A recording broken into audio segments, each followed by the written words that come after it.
नमस्कार, आप देख रहे हैं इंडिया न्यूज और मैं हूं आपके साथ शुभेंदु सिंह। रुक कर लेते हैं फटाफट खबरों का। आज चंबल दौरे पर नहीं जाएंगे सीएम शिवराज। स्वास्थ्य की वजह से दौरा कैंसिल। आज केंद्रीय दल के साथ भोपाल में 7 बजे होगी बैठक।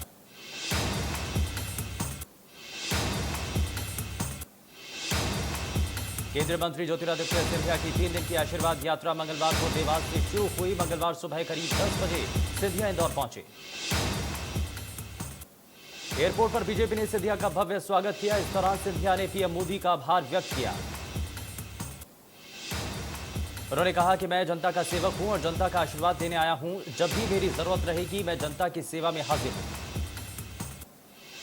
उन्होंने कहा कि इस यात्रा के जरिए लोगों तक सीधे बीजेपी के विकास मॉडल को आगे बढ़ाएंगे। सिंधिया ने 19 अगस्त तक 4 जिलों और 4 लोकसभा क्षेत्रों में आशीर्वाद यात्रा लेकर पहुंचेंगे। देवास से शाजापुर और खरगोन के विभिन्न क्षेत्रों से होकर गुजरेगी। इंदौर में इसका समापन होगा। 3 दिन में 78 कार्यक्रमों में सिंधिया शामिल होंगे। छत्तीसगढ़ की राजधानी रायपुर में डेंगू ने पसारे पांव। राजधानी में फिर मिले 23 पॉजिटिव। पीड़ितों की संख्या बढ़कर हुई 173। भोपाल के 15 ग्राम पंचायतों में 100% वैक्सीनेशन। सबको वैक्सीन का फर्स्ट डोज लगाया गया। बाहर गए लोगों को फोन करके बुला रहे स्वास्थ्यकर्मी। छतरपुर के धामची में झंडा फहराने को लेकर विवाद हो गया, जिस पर सरपंच अनु बसोर ने सचिव सुनील तिवारी पर मारपीट के आरोप लगाए। मामले को लेकर धामची गांव में तनाव की स्थिति बन गई और भारी पुलिस बल गांव में तैनात कर दिया गया। मारपीट की घटना को लेकर शिकायत करने पीड़ित पूर्व विधायक आरडी प्रजापति के साथ ओरछा रोड थाने पहुंचे।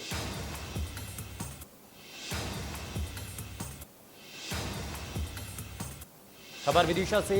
लटेरी के मुरवास में संतराम वाल्मीकि हत्याकांड में कलेक्टर और पुलिस अधीक्षक को नोटिस जारी किया गया। ये नोटिस राष्ट्रीय अनुसूचित जाति आयोग ने जारी किया। 2 सितंबर को आयोग के सामने पेश होने के निर्देश दिए गए। पिछले दिनों संतराम वाल्मीकि वन माफिया ने हत्या की थी। हत्या के मामले को लेकर राष्ट्रीय अनुसूचित जाति आयोग ने मामले पर संज्ञान लिया है। रायसेन पुलिस द्वारा सोमवार को स्थानीय महामाया चौक पर आजादी के अमृत महोत्सव का आयोजन किया गया, जिसमें छोटी छोटी बच्चियों और महिलाओं ने देशभक्ति गीत गाकर समा बांधा। रायसेन एसपी मोनिका शुक्ला ने सभी को पुरस्कार दिए। डिंडोरी में देर रात सिटी कोतवाली पुलिस ने बड़ी कार्रवाई की है। मुखबिर की सूचना पर देवरा निवासी पावन सोनी के घर के पीछे छिपाकर रखी अवैध 72 लीटर विदेशी शराब जब्त की।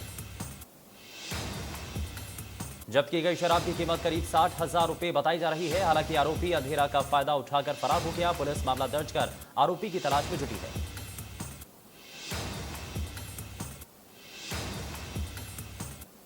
छिंदवाड़ा में एक घायल कोबरा का इलाज कराकर उसे वापस जंगल में छोड़ दिया गया। कोबरा छिंदवाड़ा के उभे गांव के जंगल में किसी जानवर के पैर रख देने की वजह से घायल हो गया था।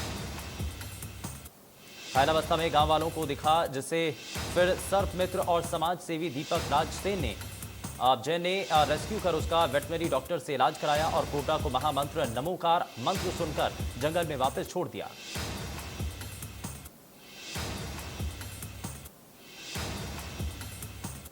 ग्वालियर नगर के इंदरगंज थाना में एक सट्टेबाज को स्टाफ ने गिरफ्तार किया, जहां पूछताछ के दौरान सट्टेबाज की तबीयत खराब हो गई। आनन फानन में इंदरगढ़ थाना स्टाफ ने आरोपी को अस्पताल में भर्ती कराया, जहां डॉक्टरों ने आरोपी को मृत घोषित कर दिया। मृतक आरोपी सोनू बंसल ग्वालियर नगर की केंडे वाली सड़क का रहने वाला था, जिसे सट्टे के आरोप में गिरफ्तार किया गया था। घटना की जानकारी वरिष्ठ पुलिस अधिकारियों को लगी तो तत्काल इंदरगंज थाना पहुंचे और घटनास्थल का जायजा लिया। इस पूरी घटना पर जुडिशियल जांच के लिए पत्र लिखा गया है, जिसकी जांच के बाद ही आगे की कार्रवाई की जाएगी।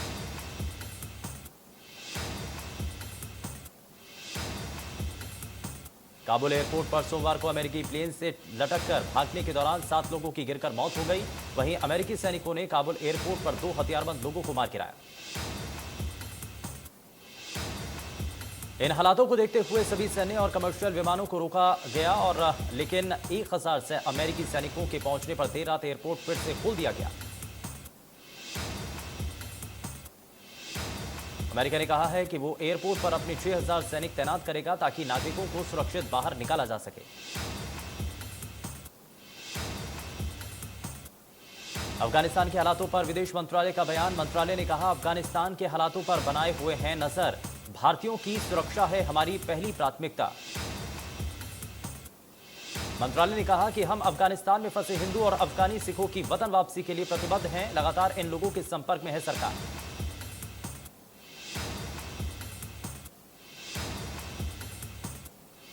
तालिबान ने राष्ट्रपति भवन पर कब्जे के बाद हिब्तुल्ला अंखुदजादा को अमीर अल मोमिन यानी अफगानिस्तान का राष्ट्रपति घोषित कर दिया है।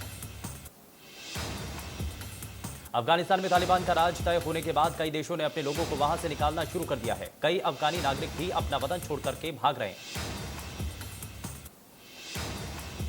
चीन ने स्वीकारी तालिबान की सत्ता। कहा, आप अफगानिस्तान के लोगों के फैसले का करते हैं सम्मान। तालिबान से दोस्ताना संबंध चाहता है चीन।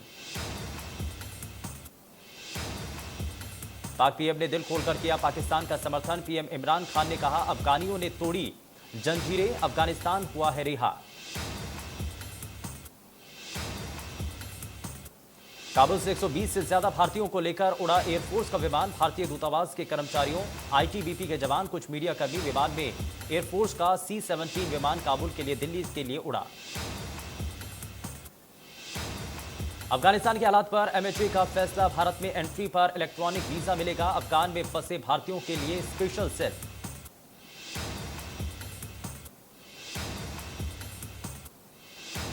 पेट्रोल डीजल के बढ़ते दाम पर केंद्र सरकार ने पिछली यूपीए सरकार पर लगाए आरोप। केंद्रीय मंत्री निर्मला सीतारमण ने कहा, यूपीए सरकार ने चालबाजी करके कम किए थे दाम। सीतारमण ने कहा कि पिछली सरकार ने 1.44 लाख करोड़ रुपए के तेल बॉन्ड जारी कर ईंधन की कीमतों में कमी की थी। मैं पिछली यूपीए सरकार द्वारा खेली गई चालबाजी से नहीं जा सकती। केंद्रीय मंत्री ने कहा कि ऑयल बॉन्ड की वजह से हमारी सरकार पर आया है बोझ, इसलिए हम पेट्रोल डीजल के दाम कम नहीं कर पा रहे हैं। बॉन्ड की वजह से आया बोझ।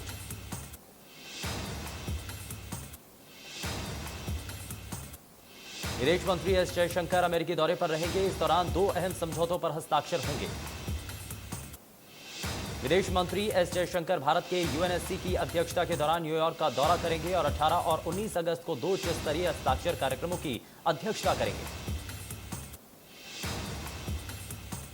अफगानिस्तान संकट पर बोले डोनाल्ड ट्रंप। कहा, यह अमेरिका के इतिहास में बड़ी हार के तौर पर दर्ज होगी। यूएस में अफगानिस्तान संकट पर व्हाइट हाउस के बाहर लोगों का प्रदर्शन। बाइडेन ने धोखा दिए के लगाए नारे। यूएन प्रमुख ने अफगानिस्तान के लोगों से संयम बरतने को कहा। महिलाओं और लड़कियों को लेकर जाहिर की चिंता। यूएन प्रमुख ने कहा, अंतर्राष्ट्रीय समुदाय को एकजुट होकर यह सुनिश्चित करना चाहिए कि अफगानिस्तान फिर से एक बार आतंकी संगठनों के लिए सुरक्षित स्थान न बन जाए।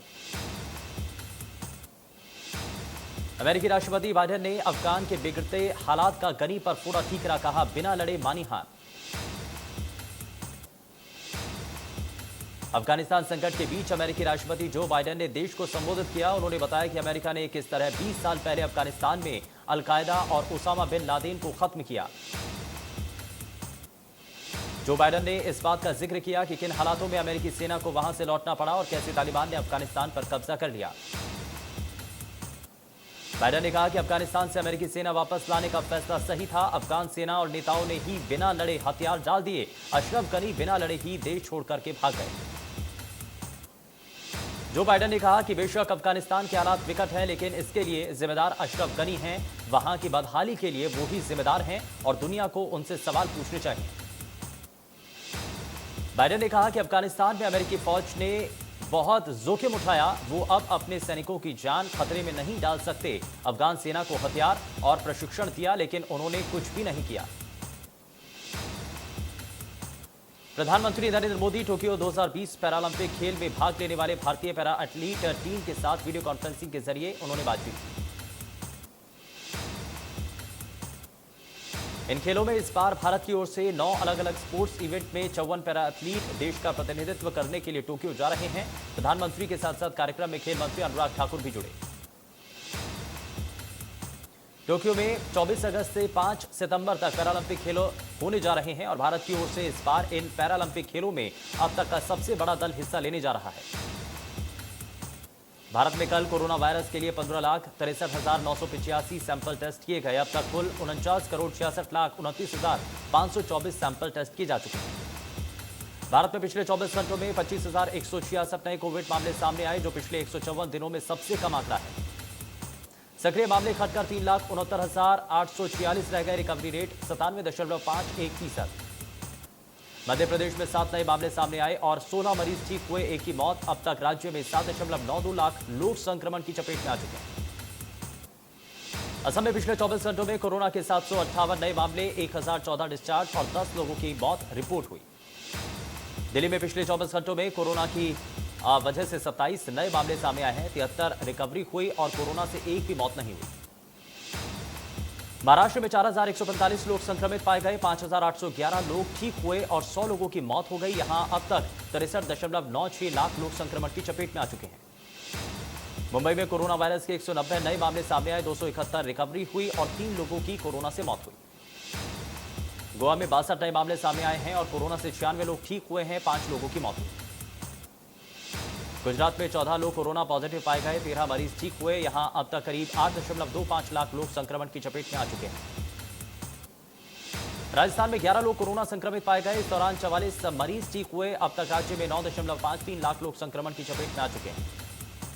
उत्तर प्रदेश में 17 लोग संक्रमित पाए गए, इस दौरान 36 लोग ठीक हुए। अब तक राज्य में 17.08 लाख से ज्यादा लोग संक्रमित हुए। तमिलनाडु में कोरोना वायरस के 1,851 नए मामले सामने आए, 1,911 लोग ठीक हुए और 28 लोगों की मौत हुई। तमिलनाडु में कोरोना वायरस के 1,851 नए मामले सामने आए, 1,911 लोग ठीक हुए और 28 लोगों की मौत हुई। केरल में सोमवार को 12,294 केस दर्ज हुए। यहां 26 जुलाई के बाद इतने कम केस सामने आए।